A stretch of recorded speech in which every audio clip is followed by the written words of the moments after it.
a lot of the choices I made as a 17-year-old and a 18-year-old were not really well thought of, and it was more the choice of VJTI, for instance. I had a high enough PCM score, but it was not high enough to get into electronics engineering, which is what I really wanted to do. But then VJTI as a brand was important, and I thought, I will just do electrical. How does it matter? Almost sounds similar, and it was very, very different actually. Electronics and electrical was not at all similar in a typical engineering college in India, and so they were sort of not choices that I was. There was a period of like maybe a year and a half or 2 years where I was just very jealous of the electronics engineering. They are doing what I wanted to do actually, and I'm stuck in this electrical. And then somehow in the third year I really started enjoying what electrical was, and then I thought, oh, this is actually, I really don't know enough about this field. I've already spent 3.5 years in. And then I thought, okay, maybe that's why I should do a master's. So that point onwards, at least there was some thought behind the decisions. But before it was simply like, oh, I just, brand and so on. And I mean, you might think that as a professor, we might have very well thought of choices that we make, and this is like a very prime example of a completely typical 17-year-old decision where you go for brand value and you go for what is in and so on. And I think this is something that a lot of 16 and 17-year-olds, I think in fact it's unfair to make that choice at all. We are way too young to be deciding what we want to do for the rest of our life.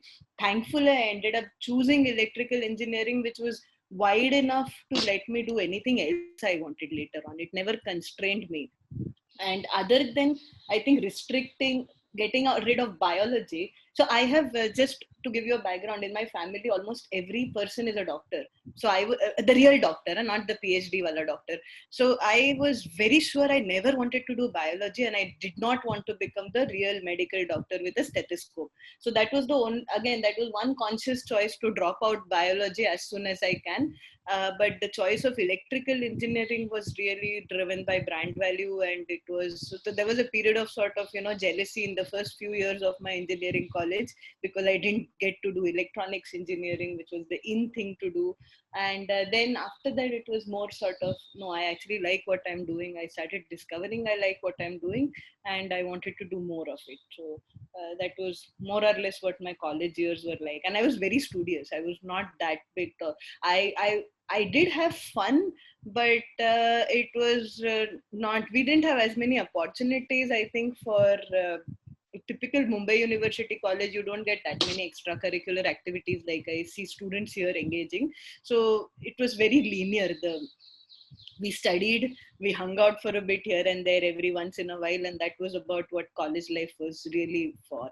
We had to go back home, right? We couldn't just roam around at 10 o'clock at night, because there's no parent asking about. We didn't have that liberty. We stayed with parents, so we had to go back home, and that was the correct thing to do. So, yeah. Anyway. I was about to ask, like VJTI, you don't get, like most of the people don't get a hostel in VJTI. So yes. So the second best, so you have to end up staying with your parents. How was it like apart from IIT where you have hostel experience, here you have to stay with your parents and study engineering. How is it? Is it different, or does it affect your studies like that? No, not really. I mean, my parents have always been very non-interfering in a lot of things I do. So it was not at all difficult. In fact, I had, I would say it was the opposite, right? I had the luxury of staying at home, working hard, but at the same time, everything used to be delivered. In fact, I mean, my mother often tells people how I used to make her run. See, I started driving when I was about 19 or so, not exactly 18, a year after when I was legally allowed. It took me a year to break down my father's resistance. So I started driving at 19, and I used to stay near Siddhivinayak. So that's about 15 minutes on a good day from VJTI. So I convinced my father, get me a Khatara Gadi and let me drive it to college. And he was nice enough to do that for me. I literally had a Khatara. It was literally like an engine with only chassis around. So our college used to start at 9 o'clock, And every day at 8:50 is when I would start for college, because like it's a 15-minute drive, so it's okay to reach by 9:05 for a lecture, right? So and then every day my mother she always used to forget something to put in the dabba. So just as I'm about to leave, she would basically say, oh, I forgot something, and then run to get something in the kitchen. And then I used to get mad. I have a 9 o'clock lecture. It was all, I mean, it didn't matter. I was already late for the lecture any which ways. I could have taken what she's giving, but I would still actually be like, no, I'm actually very late for the lecture, and then just run down. And then she used to run down behind me with the dabba. While I was getting the car out, she would get me the dabba. So I had that sort of a, like, 4 years of that. Imagine, it's perfect. Like, I didn't have to worry about food. I didn't have to do my laundry at all, or ask someone else to do my laundry. It used to magically appear in my cupboard. So it was quite nice.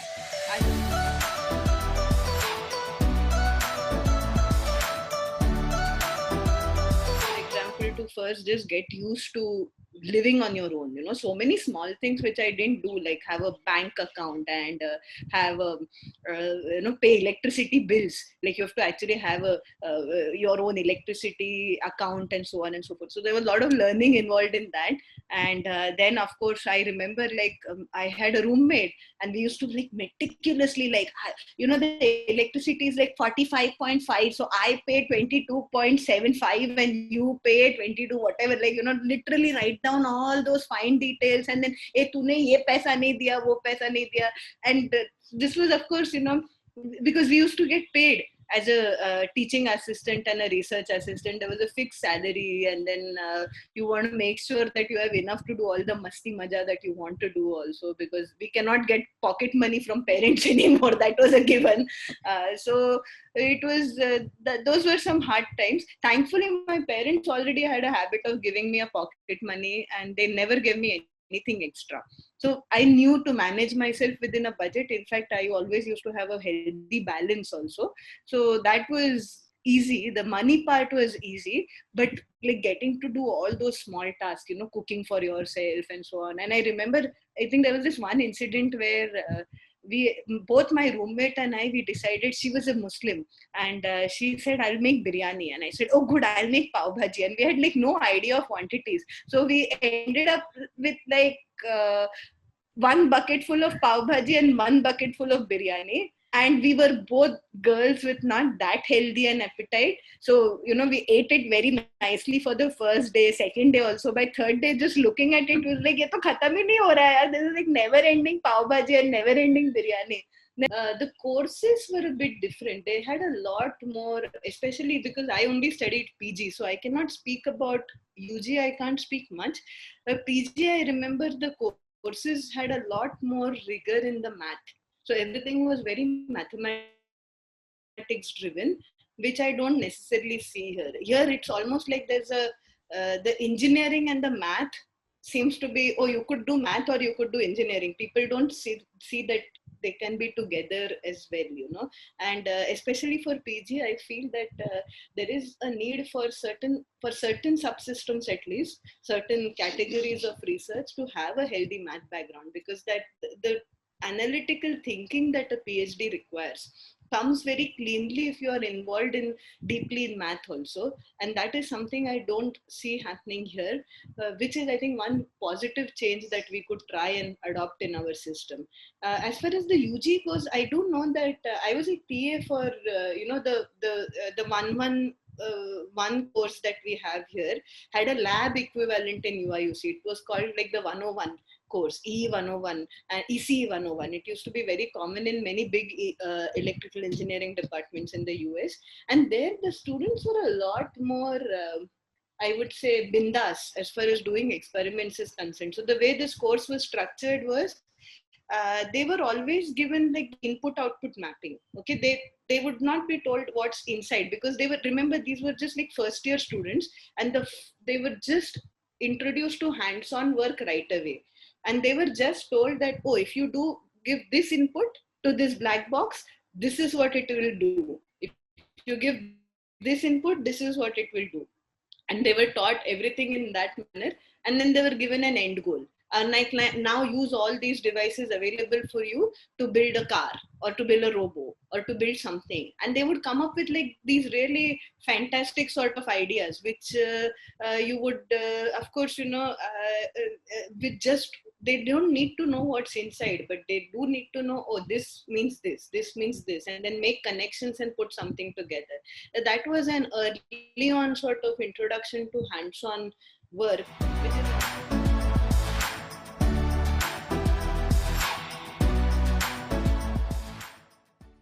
find fascinating all the time. I mean, there's, I think, enough work for me to do for the next 30 years for sure. I don't have to worry about. As I mentioned, right, the choice for electrical was not come from a very well thought of perspective, as I mentioned. But then after I got into electrical during the third year, we had this course on it was a course on power systems, but the instructor taught us a lot of programming to support analysis in power system. And that got me excited. The coding aspects and so on, that got me excited. I started becoming very excited about efficiently coding it. Although at that time, efficiency in coding and so on was something that none of you actually would even think about. What is efficiency in coding? What is she even talking about? I got very interested in that, and I said, oh, this is exciting. Of course, I was too new to know that a lot of this is a solved problem as far as power systems are concerned. But I said, oh, there's so much scope in power systems to do this better and do that better. So let me learn a bit more. And that's how I got into power systems per se. And the person I was working with for my master's was a well-known tough advisor. Many people had left him. So the choice I had was, either get out with a master's with a good recommendation from him. And he was very connected. So I knew I would be set. I would have a good job opportunity and so on. In fact, the company I interned for was very keen to even explore a hiring option and so on. And they were like, it's a consulting job. I used to love traveling, and they were like, you'll travel like 4 days a week. It's very exciting. And then, of course, your home base could be in Illinois, where your husband continues with his PhD. So everything was like, they tried to make it very, very attractive for me to take up a job. But then, of course, my husband was still, very keen to do a PhD. And Illinois was, the place we lived in was not easy to get in and out of. Flights were not easy to get in and out of. We were 2 hours away from Chicago. It was like, hard time, I'll have to take like a 3-hour bus ride to come back to campus and then be with him. That's going to be so hard. PhD is probably easier. Let me try doing a PhD. That's how. And my master's advisor was very keen to keep me on as a student. So he did everything to serenade me into doing a PhD. That's how I started doing my PhD. But he was into power systems, and I liked all the questions he had to answer. He wanted to be answered, and he wanted me to work on. So choice of working in power systems was really because of my master's advisor. He made the field so exciting for me. He was a hard advisor, but he was also a his big picture was always very, very clear, and he made sure that we understood the big picture. That you may be working on this smaller problem, but here is the big picture about it. And that made it so exciting, because you could see that, oh, I'm not just working on this narrow area, but this would fit here, and then this would solve this problem and that problem and so on. So that was very, very exciting about that work.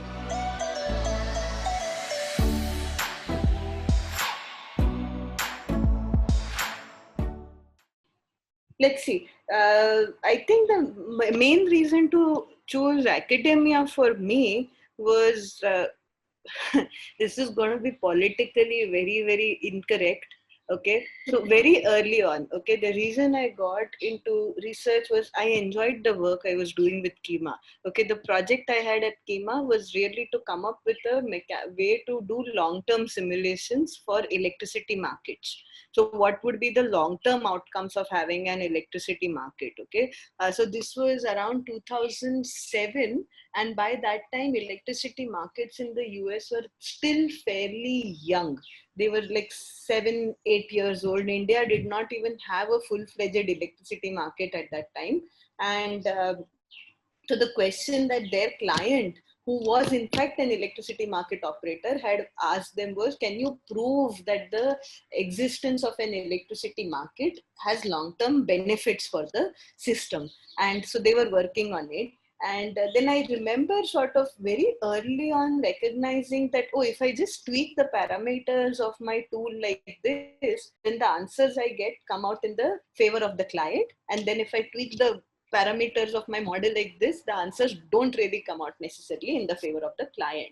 And of course, the consultant's job was to make sure that, but I was in fact interested in finding out the correct answer, like the truth, like what is the truth. And of course, as I got older, I realized that it's not so hard to pin down the truth, and there could be multiple versions of the truth.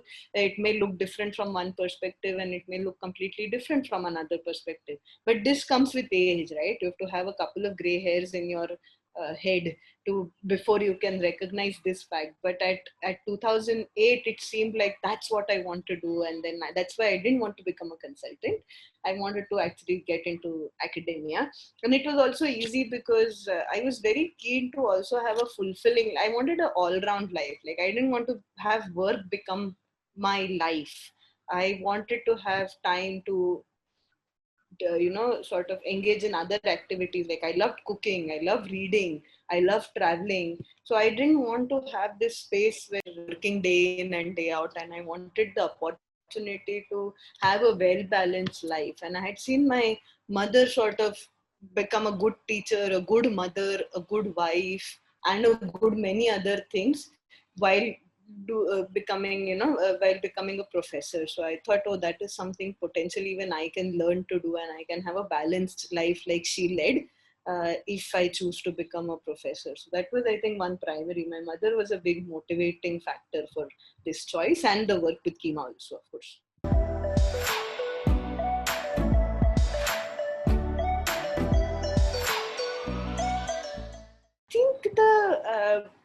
I think I find that there's no hierarchy system at all. Like, any professor at any level can talk to any professor at any level without any and there is really, this is not something I'm saying because I'm a part of the department or something. This was very early on. I realized that it's very easy to just connect to people on a researcher to researcher level, in spite of whatever achievements you may have had or not had, and how many ever big achievements they may have had or not had. So that was something which I found very, very impressive, because I've seen it sort of, being talked about in theory that this is how it should be, but not seen it in practice anywhere. And this was one department which I really saw it happen. Very, very starkly, it was evident that there is complete lack of hierarchy here, that you can actually assert yourself, whatever be your as long as you had a valid point and you could pitch it well, people will hear you. That was something which I really appreciate about the department, actually.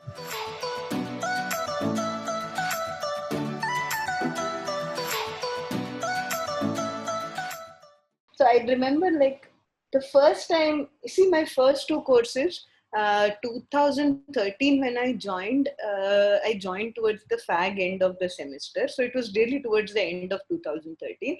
And 2014 was actually supposed to be my semester off. I was the head at that time. Like, please give me something to do. I was already, I was not sitting, for some reason, the cabin was not ready. So they put me on the third floor where no one used to come. And I used to feel very isolated. कोई student भी नहीं आता है. There was no ये. So I said, just I need something. I need to be teaching so that at least I can talk to students and get some interaction going. I feel very isolated in this place you have put me. So he said, "ठीक है, I'll make you an associate instructor for a course on electricity markets," which was fantastic because my work was in electricity markets for a long time. And I thought, good, this way I will also learn about the Indian electricity market and so on. And the course feedback was quite nice. And then I actually taught this power system analysis advanced PG course. Again, the course feedback was quite nice. But by that time I was quite pregnant also. And so the students were very kind to me. Like, they would see that I was teaching till the 38th week or something, or 39th week, like the last week of my pregnancy, after which the HOD was literally worried I'm going to burst open, and he said, "Tum jao, abhi tum ghar jao, just go home." But till then I was teaching, and the students were very nice, and I don't know, I did get very, very nice feedback for that course. That was the first course I had taught solo, actually. So then that got me very hooked on. It was almost like, it's feeding your vanity, right? When students give nice feedback. So it was very, like, I used to eagerly read what the students have to say. Unfortunately, at that time, I used to get great feedback, but like no big comments or anything. They would just give me a nice score and so on, and then no comments. It was like I couldn't see what they are thinking. But when comments started coming in, with that the scores also started varying. The like comments typically meant that there was something they were worried about. And then there were a couple of people who had actually mentioned, oh, there is a dog also learnt about electricity markets in our course, because this used to be taught in the GG building and the first floor, I think, and there always used to be a dog in the class. And when I was teaching the electricity markets course, there always used to be like these pigeons in the class, which I used to get very scared about. So someone had commented on that also, like, she's so scared of pigeons. That was a part of my course feedback, by the way.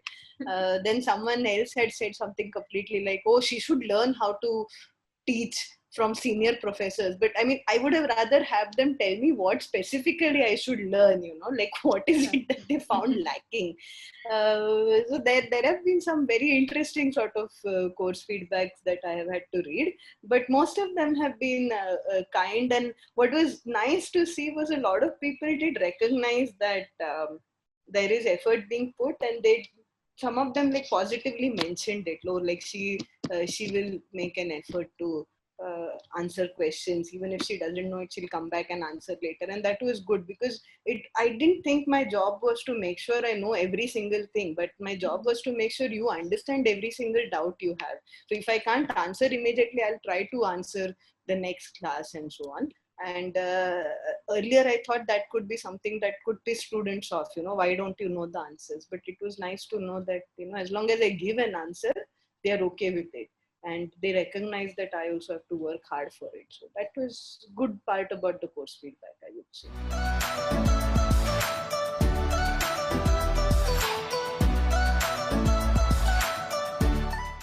So I love to cook. As a rule, I cook every evening. I try to experiment in cooking as much as possible, and so cooking is a favorite. Another thing I love to do, which I've not done for a very long time because of COVID, is we love to travel. So even my husband and I love to travel. Thankfully, our daughter has also taken to traveling like a pro. So we every month or every 6 to 8 weeks we try to explore at least some small thing, if not a big trip. And so that's something which we do religiously. And I like reading quite a bit, so but fiction, I mean, I'm not much into non-fiction reading, so I like reading fiction quite a bit. For a while, so my guilty pleasure right now is I've been reading fan fictions, and I don't want to recommend any fan fictions because then you will know what shows I watch also. So but my all-time favorites have, of course, been a lot of books by Frederick Forsyth is very, very good. And I started with Sidney Sheldon. God knows why. I don't think I would want to recommend any Sidney Sheldon books. They're very, very predictable. But I like Frederick Forsyth. I like Robin Cook. All the classics, more or less. Ludlum is very good, fantastic. I wouldn't recommend the movies. I would say go rather read the books. All the Bone books are excellent, actually. I'm trying to remember. I remember the title. I'm trying to remember who the author was. Yeah, this is Not a Penny More, Not a Penny Less. That's a fantastic book. I would ask you to read that one, if not for anything.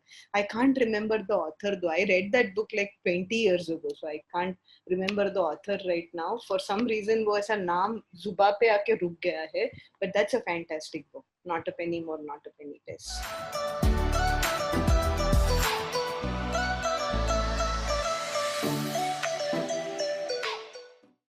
So this is something which I'm really trying to understand, why students feel so pressurized, because every year, even when the curriculum question comes up, right, we spent a lot of time deliberating on the curriculum, also trying to make sure that students don't are not bombarded with concepts and workload as they come into the institute, first time living away from home and so on. A lot of thought goes into this. So from my perspective, I'm still trying to understand. I mean, if I go back and try to recall how I felt first year into the VJTI campus, I don't think I was as overwhelmed as the students here.